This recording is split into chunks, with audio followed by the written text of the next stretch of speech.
자, 오늘 샤우팅할 말씀은 8절입니다. 예레미야 46장 8절 말씀. 우리 힘차게 샤우팅합니다. 시작. 애굽은 나일강이 불어남 같고 강물이 출렁임 같도다. 그가 이르되 내가 일어나 땅을 덮어 성읍들과 그 주민을 멸할 것이라. 애굽은 나일강이 불어남 같고 강물이 출렁임 같도다. 그가 이르되 내가 일어나 땅을 덮어 성읍들과 그 주민을 멸할 것이라. 애굽은 나일강이 불어남 같고 강물이 출렁임 같도다. 그가 이르되 내가 일어나 땅을 덮어 성읍들과 그 주민을 멸할 것이라. 예레미야 46장 8절 말씀. 아멘. 할렐루야. 네, 애굽에 대한 심판이란 제목으로 하나님 말씀 함께 나누겠습니다. 자, 예레미야의 사명은 하나님의 말씀을 이스라엘 백성들에게 전하는 겁니다. 오늘도 이 새벽에 저는 그 사명을 감당하는 거죠. 오늘도 하나님의 말씀을 여러분에게 선포합니다. 자, 그런데 그 내용의 핵심은 뭐였냐면 우상과 불순종에 대해서 돌이켜 회개하라. 회개. 그 다음에 바벨론의 심판을 피할 수 없다. 심판. 그 다음에 심판 이후에 회복과 새 언약의 약속이 있다. 그래서 회복에 대한 약속. 그래서 단어 세 가지로 제가 주일에 말씀드렸죠. 저를 따라해 봅니다. 회개, 심판, 회복. 예, 그래요. 그래서 말씀 안에는 이런 요소들이 담겨져 있어요. 그냥 나한테 듣기 좋은 말만 듣는 게 아니라 하나님께서는 이런 말씀들의 요소들을 다 가지고 우리에게 선포하시는 거예요. 그럴 때 내가 그렇지, 내가 회개해야지. 나에 대해 이런 죄가 있었네. 그래서 깨닫고 회개하는 은혜가 있기를 바랍니다. 그 다음에 그래, 이렇게 살다가는 심판받지. 내가 돌이켜야겠지. 내가 하나님 말씀대로 살아야지 하고 심판에 대한 생각도 생각하면서 그러면서 다시 하나님 날 회복시켜 주시고 그래, 큰일 날 뻔했네. 이렇게 살아야 되는데 하면서 다시 돌아오는 그런 은혜가 있는 거죠. 말씀 가운데 그런 역사가 있는 거죠. 자, 그런데 하나님이 선지자들을 사용하시는 것을 보면은 이스라엘 백성들이 이제 회개, 심판, 또 회복의 그런 내용들이 쭉 나가다가 꼭 보면 선지서들을 꼭 보면 특징 중에 하나가 뭐냐면 다른 나라들을 언급을 하세요. 에스겔도 그렇고 이사야도 그렇고 선지자들의 내용을 잘 보면 이스라엘 백성들에게만 선포하는 것 같잖아요. 오늘 여러분 우리 모래내 교회 성도들에게 제가 선포하잖아요. 그런데 모래내 교회 성도들에게도 선포하지만 그런데 이것이 꼭 우리에게만 국한된 것이 아니라 다른 이방 나라나 다른 사람들에게도 이게 영향을 주는 그런 말씀이라는 거죠. 그래서 오늘 갑자기 뜬금없이 애굽에 대한 이야기가 나와요. 사실은 어떻게 보면은 45장에서 이스라엘 백성에 대한 이야기는 거의 마무리가 된 거예요. 그런데 46장서부터 51장까지 이제 나의 하나님, 우리 하나님이 아니라 이방인에 대한 하나님에 대한 이야기를 하면서 하나님은 우주의 하나님이시고 높고 위대한 하나님이시다 라는 것을 이야기하는 거죠. 나의 하나님이면서 우리의 하나님이면서 동시에 우주의 하나님이고 모든 나라의 하나님이시다라는 것을 선포하고 있는 거죠. 이런 거죠. 하나님에 대해서 생각을 하는 것이 나의 좁은 시각으로만 생각했는데 점점 하나님에 대한 생각이 커지는 거예요. 이런 영역까지 하나님이? 이런 부분까지 하나님이? 내가 생각하지 못한 일까지 하시네? 이러면서 하나님의 영역이 점점 커지면서 하나님을 바라보는 눈도 열리는 거죠. 할렐루야. 조금 더 쉽게 얘기할게요. 우리 동네에 어떤 아저씨가 있는데 그냥 힘센 아저씨가 있네 라고 생각했는데 그 힘센 아저씨가 글쎄 국정원에 다니는 분이었던 거예요. 엄청난 영향력이 있는 사람이야. 알고 봤더니 그냥 내가 이렇게 평범하게 생각했던 분이 아니라 그냥 이 어떤 나라를 이 지역을 막 좌지우지할 수 있는 그런 사람이었던 거죠. 이게 사람에 국한돼서 지금 얘기하지만 하나님에 대해서도 지금 여러분이 알고 있는 하나님, 그 하나님이 아니라 이 우주를 지금 움직이고 계신 그 하나님, 그 하나님을 믿고 깨달으시기 바랍니다. 그러니까 우리는 너무 속이 좁아서 그냥 내가 아는 하나님, 그냥 그 조그만 그 생각으로만 그 하나님을 생각한다는 거죠. 이거를 뛰어넘어 엄청난 어마어마한 하나님께서 지금 일하고 계시는데 우리는 그냥 내 중심으로만 생각해요. 하나님에 대해서. 그게 아니라 우리의 시각과 우리의 생각을 넓혀서 하나님이 어떻게 역사하시는지 그거를 볼 수 있는 저와 여러분이 되시기를 축복합니다. 자, 그럼 첫 번째 우리가 뭘 알아야 되냐면 지금 이스라엘 백성들에게는 애굽이 엄청나게 큰 나라잖아요. 그런데 애굽도 하나님 손 안에 있다라는 거예요. 자, 1절 말씀 같이 있습니다. 시작. 이방 나라들에 대하여 선지자 예레미야에게 임한 여호와의 말씀이니라. 자, 이제 이방 나라들에 대해서 말씀하시겠다고 얘기하죠. 그러니까 여러분, 하나님의 영역은 나도 포함되고 내 가정도 포함되고 우리 교회도 포함되고 이 나라도 포함되고, 아멘을 좀 해보세요. 우주 전 세계에 다 포함하고 계신 하나님, 그 모든 것들을 다 움직이고 계신 그 하나님을 믿으시기 바랍니다. 그래서 여러분, 말씀이 따바르라고 하는데 그게 히브리 말로, 근데 그게 말씀은 곧 사건이란 뜻이에요. 말씀이 곧 사건. 그래서 말씀이 선포되는 곳마다 사건이 일어나듯이 말씀을 붙잡은 예레미야가 가는 곳마다 사건이 일어나요. 지금 예레미야가 애굽으로 끌려갔잖아요. 그렇죠? 요하난이 같이 바룩과 함께 끌고 갔단 말이에요. 그러니까 말씀의 사람 예레미야가 애굽으로 들어가니까 말씀이 어디에 임해요? 애굽에 임하게 되겠죠? 그러니까 애굽에 사건이 일어나는 거예요. 자, 그럼 조금 더 쉽게 얘기해 볼게요. 여러분, 롯이 아브라함을 떠났죠? 롯이 아브라함을 떠난 거는 제가 뭐가 떠난 거라고 그랬어요? 말씀에서 떠난 거라고 그랬잖아요. 이때 당시에는 이렇게 문서가 없으니까 하나님이 아브라함에게 말씀하시잖아요. 그러니까 그 아브라함이랑 같이 있어야만 하나님의 말씀을 들을 수 있잖아. 그런데 롯이 아브라함을 떠났죠. 어디로 갔어요? 소돔과 고모라로 갔잖아요. 근데 거기는 말씀이 없잖아요. 그러니까 말씀이 없으니까 죄가 된지 모르고 그렇게 타락한 인생을 사는 거예요. 그런데 그곳에 문제가 터지니까 아브라함이, 말씀을 들고 있는 아브라함이 소돔과 고모라에 오죠. 그러니까 거기에 심판이 임하는 거예요. 그러니까 말씀은 사건이에요. 말씀을 가지고 있는 인생이 그 사람이 어딜 가느냐에 따라서 그곳에 말씀이 함께하기 때문에 그곳에 선한 일이든 어떻게 심판이든 구원이든 거기에서 사건이 일어난다라는 거죠. 그래서 말씀은 곧 뭐라고요? 사건이에요. 자, 그러면 이제 봅시다. 2절 말씀 같이 한번 읽어봐요. 자, 말씀이 이제 애굽으로 갔어요. 다 같이 시작. 애굽에 관한 것이라 곧 유다의 요시야 왕의 아들 여호야김 넷째 해에 유브라데 강가 갈그미스에서 바벨론의 르브갓네살 왕에게 패한 애굽의 왕 바로느고의 군대에 대한 말씀이라. 자, 애굽에 대한 말씀을 하니까 애굽에서 뭔가 사건이 일어났네요.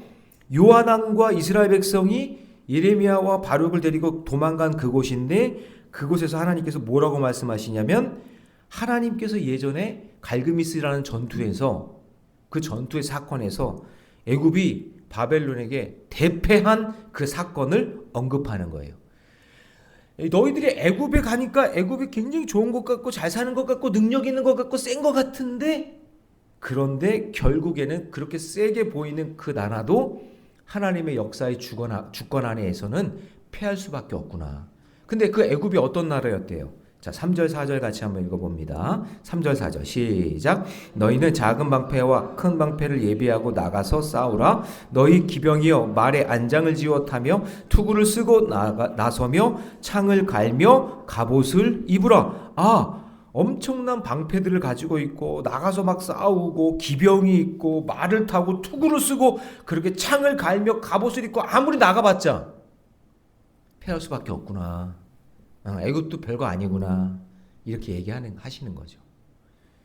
무슨 말씀인지 아시겠죠? 예. 그러니까 여러분, 나의 눈으로 볼 때는 엄청나게 세 보이는 애굽도 하나님께서 한번 훑으시면, 하나님께서 한번 역사하시면 말씀이 가는 곳마다 사건이 일어나니까 예레미야가 가는 그것도 하나님이 역사하시면 애굽도 별거 아니다, 그 얘기예요. 자, 적용 질문 드립니다. 나는 어떤 부분에서 내 힘이면 충분하다고 착각에 빠져 있습니까? 아니에요. 여러분, 말씀을 붙잡고 사시기 바랍니다. 그럴 때 하나님께서 함께 하시는 놀라운 사건이 그 가운데 일어날 줄로 믿습니다. 여러분의 지혜, 경험, 재정, 관계보다 더 신뢰할 분이 하나님이에요. 그리고 그 하나님이 주시는 그 말씀을 꼭 붙잡고 사셔야 애굽이 강해 보이지 않아요. 여러분 지금 힘들게 하는 애굽이 뭐냔 말이에요. 자, 여러분 제가 물어볼게요. 70kg 나간 사람이 건강해요? 100kg 나간 사람이 건강해요? 무슨 70kg 나간 사람이 건강해요? 내가 70kg 나간 사람 골골대는 사람 되게 많이 봤는데, 예? 100kg 나간 사람 건강한 사람 많이 봤는데 나는. 우리가 자꾸 착각에 빠져 있다니까. 여러분 지금 이렇게 얘기하는 이유가 여러분들이 생각과 이런 모든 것들이 오염되어 있다고요. 세상의 말에 100kg 나간 사람이 건강해요? 70kg 나간 사람이 건강해요? 건강한 사람이 건강한 거지. 무슨 70kg 나간 사람이 건강해요? 100kg 나간 사람 뭐 비만이라고 생각하는 거죠? 그렇게 생각하는 거예요. 여러분의 생각이. 그러니까 여러분이 그렇게 물들어 있다니까요. 애굽이 강해요? 이스라엘이 강해요? 대답을 못해요. 대답을. 강한 나라가 강한 거지. 지금 애굽도 하나님 손에서는 아무것도 아니란 얘기 지금 하고 있잖아요. 또 물어볼게요. 30명 있는 성도가 30명 있는 교회가 건강한 교회예요? 3,000명 있는 교회가 건강한 교회예요? 아유, 이제야 좀 깨나. 이제야. 아유. 3,000명 있는 교회도 하나님 보실 때는 허술하고 문제투성인 교회가 많다고요. 진짜 하나님 말씀 가지고 믿음 가지고 사는 사람 30명만 있으면, 아니 말씀 붙잡고 있는 예레미야 한 명만 예굽에 가도 사건이 일어나는데, 진짜 말씀 붙잡고 사는 사람, 그 사람들이 있는 교회가 건강한 교회지. 건물만 번지르하고 뭐 사람만 많다고 이게 무슨 건강한 교회예요. 그리고 착각해서 저 빨리 벗어나야 된다고요. 그 얘기 하는 거라니까요. 애굽 강한 게 아니다. 자, 두 번째, 애굽도 하나님 손에 있다는 거예요. 애굽도 하나님 손에. 그 다음에 두 번째는 뭐냐면 하나님의 심판은 그래서 누구도 피할 수 없다라는 거죠. 자, 세상의 눈으로 애굽을 바라보면 대단해 보여요. 그러나 하나님이 개입하면 실제적인 모습은 5절입니다. 5절 다 같이 시작. 여호와의 말씀이니라. 내가 본즉 그들이 놀라 물러가며 그들의 용사는 패하여 황급히 도망하며 뒤를 돌아보지 아니하면 어찌미냐. 두려움이 그들의 사방에 있음이로다. 막 물러가고 황급히 도망치고 뒤로 돌아보지 않고 두려움에 떨고 있는 그런 모습이죠. 그러니까 결국에는 하나님 말씀 붙잡은 사람이 가는 곳마다 사건이 일어나는데, 덩치가 큰 애굽이라 할지라도 별거 아니다. 하나님이 흔드시고 하나님이 그냥 몰아가시면 아무리 강한 애굽도 별 볼 일 없다라는 것을 우리에게 말씀하고 있는 거죠. 자, 그러면서 자, 이제 보세요. 애굽의 지난날 악몽을 떠오르게 해요. 자, 여러분들 이제 7절 8절을 읽을 텐데 뭐가 떠오를 것인지 한번 생각해 보시면서 한번 읽어봐요. 7절 8절 시작. 강의 물이 출렁임 같고 나일강이 불어남 같은 자가 누구냐? 애굽은 나일강이 불어남 같고 강물이 출렁임 같도다. 그가 이르되 내가 일어나 땅을 덮어 성읍들과 그 주민을 멸할 것이다. 자, 여러분, 애굽에서 일어났던 사건 중에 뭐가 생각났을까요? 그렇죠, 권사님. 홍해예요, 홍해. 이들의 역사 가운데 뭐가 있었어요? 이스라엘 백성들이 출애굽할 때, 홍해를 건널 때 갑자기 모세가 기도하니까 그 홍해가 쫙 갈라졌잖아요. 근데 그것도 너무나 놀라운 사실인데, 뒤에 막 추격하고 있던 그 애국 군사들이 그냥 그 물속에서 수장돼 버렸잖아요. 그 사건이 그 사건이 생각이 났을 거예요. 지금 이거 예레미야가 이야기하고 있을 때 다시 한번 7절 8절 그거 한번 생각해 보면서 시작. 강의 물이 출렁이 같고 나일강이 불어남 같은 자가 누구냐?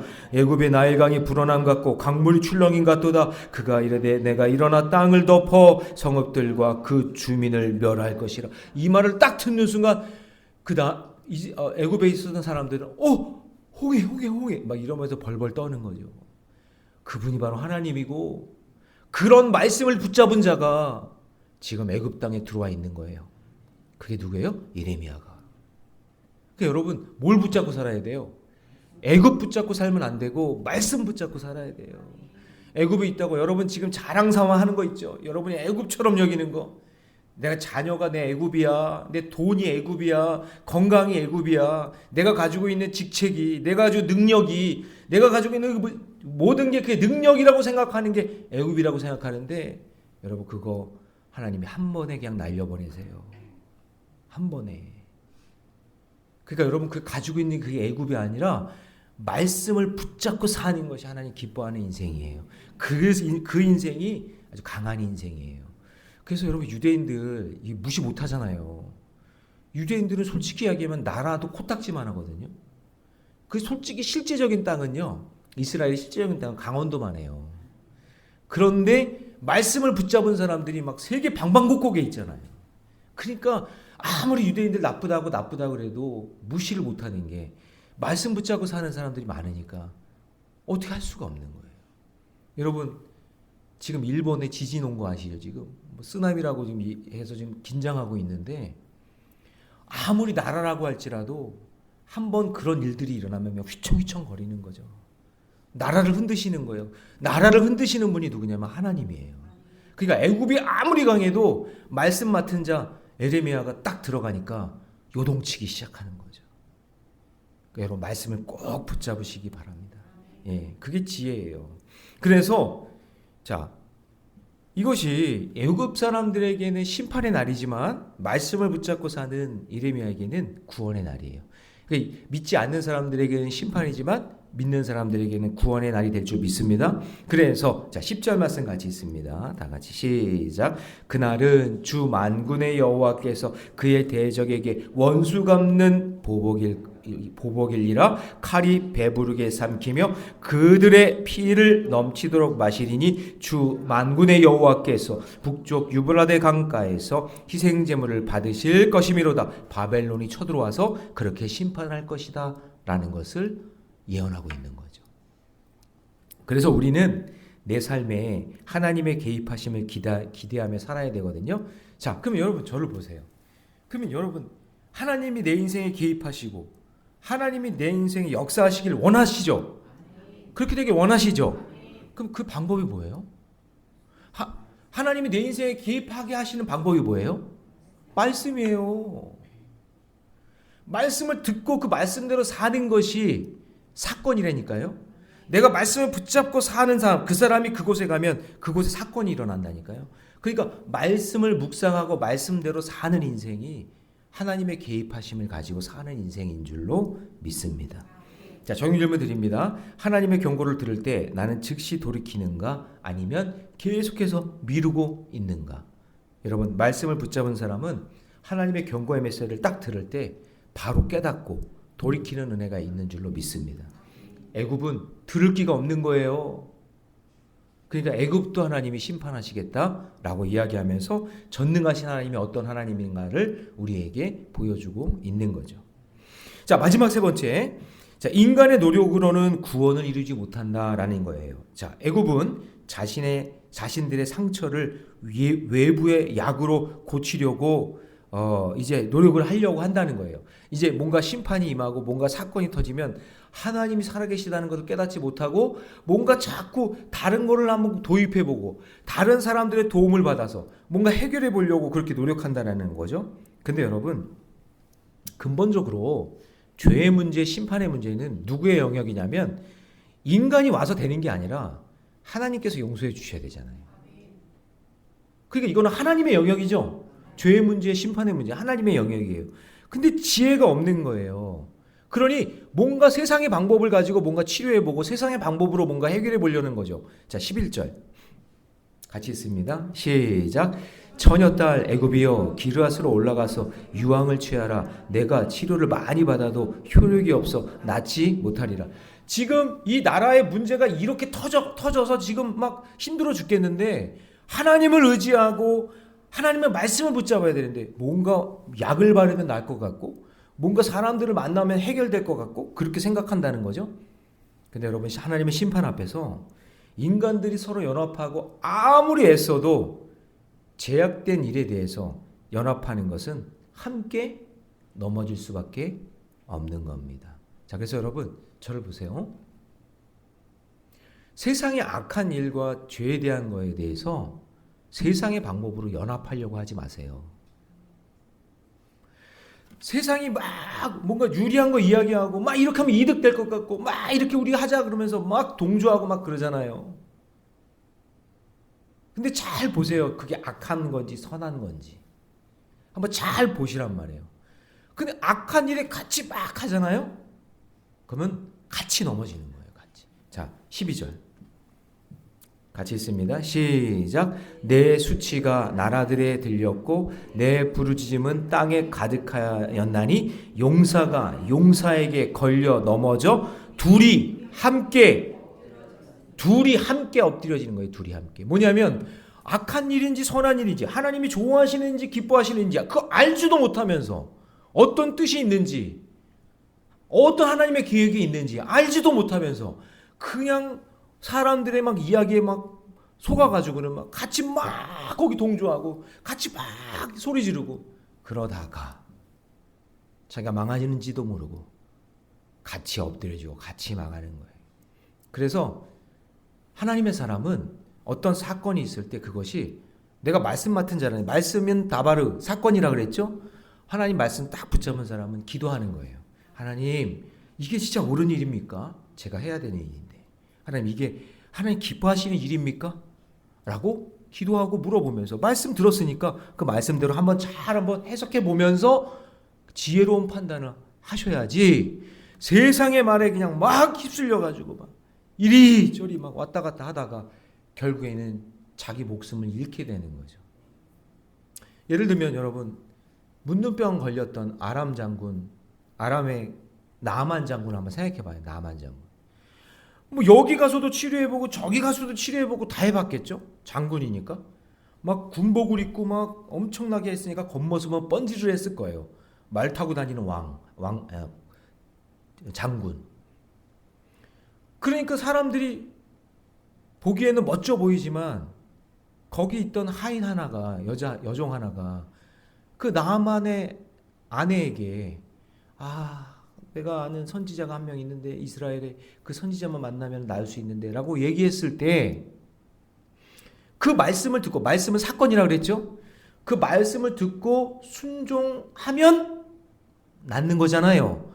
근데 순종하면 낫는데 그러면 아예 한번 해볼까 하고 갔다가 요단강 물에 7번 몸을 담그라고 하니까 나아만이 갑자기 막 화를 내면서 아니 우리 동네에 가면 우리나라에 가면 이 요단강보다 훨씬 멋진 강이 많고 훨씬 더 능력 있는 그런 사람들도 많은데 이 요단강 똥물에 내가 여기다가 몸을 씻으라고 하며 처음에 그랬단 말이에요.